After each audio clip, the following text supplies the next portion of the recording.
حكومتنا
inay ka qabato arrimaha amniga tallaabooyin cad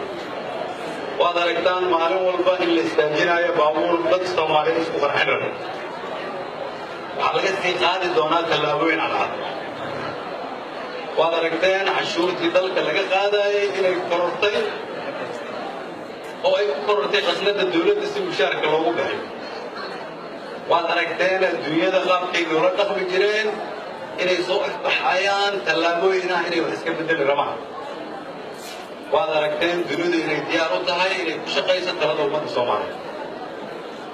waad ogtihiin xukuumaddeeda in ay halka ku tahay in la isla xisaabto haddii aan rabno inaan ka baxno dhibaatada waa inaan ka leexanaa dariiqyada dhibaatada nageey sidaas daraadeed waxaan ka codsanayaa laba arrin koow sida ugu wanaagsan oo aad ku heli kartiin haddii aad tihiin reer Banaadir xuquuqda aad tabanaysaan waxay tahay idinkoo isku duuban inaad garab istaagtaan maamulka gobolka Banaadir intaad qabtaan inaad anaga noo soo gudbisaan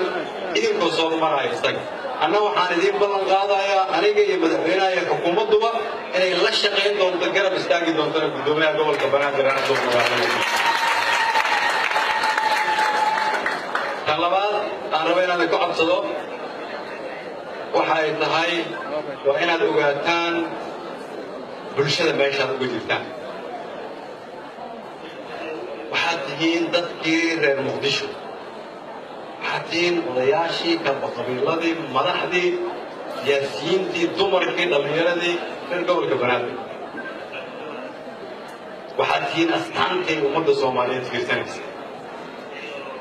waxaad tihiin dariiqa ummadda Soomaaliyeed wanaagga ay ku mari lahaayeen waa idinka tallaabada idinku aad qaadaan ayay ku daysanayaan shacabka Soomaaliyeed waxaan rabaa marna inaadan iloobina mas-uuliyadda aad xambaarsantihiin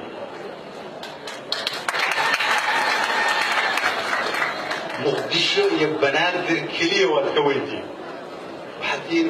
shacabka Soomaaliyeed iftiinka ay fiirsanayeen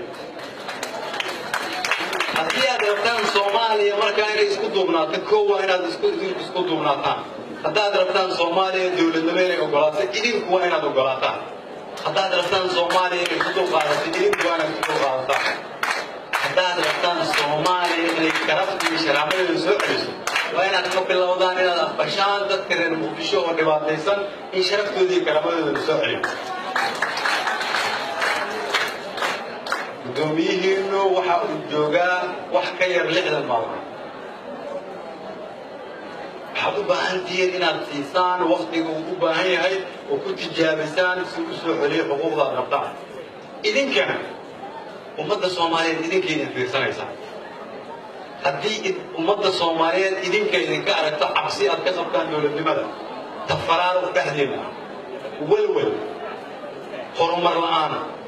marka waxa u soo baxaya dadka Soomaaliyeed meel walba ay joogaan sawir ah in dawladnimadu ay aad u fogtahay أنا أدين شيء دولة لماذا ويدولة دولة لماذا يكرامات المدة الصومالية إفتين كذي بعض سلاس ثلاثة وحنمان تنفوي من إن الدين ما حد عليه سلاس شرف له وضل كم بوسود داشين dhiiggiina ugu soo hurteen xoog iyo xoolo aad ugu soo baxseen waxaan idin leeyahay laakiin waxaa laydiin soo diray telefoonka ugu dambeeyey waxaad joogtaan tallaabooyinka ugu dambeeyey ummadda soomaaliyeed dhibaatada uga baxleen u istaaga qarannimada soomaaliyeed garab istaaga guddoomiyihiina wasalaamu calaykum waraxmatullahi wabarakatu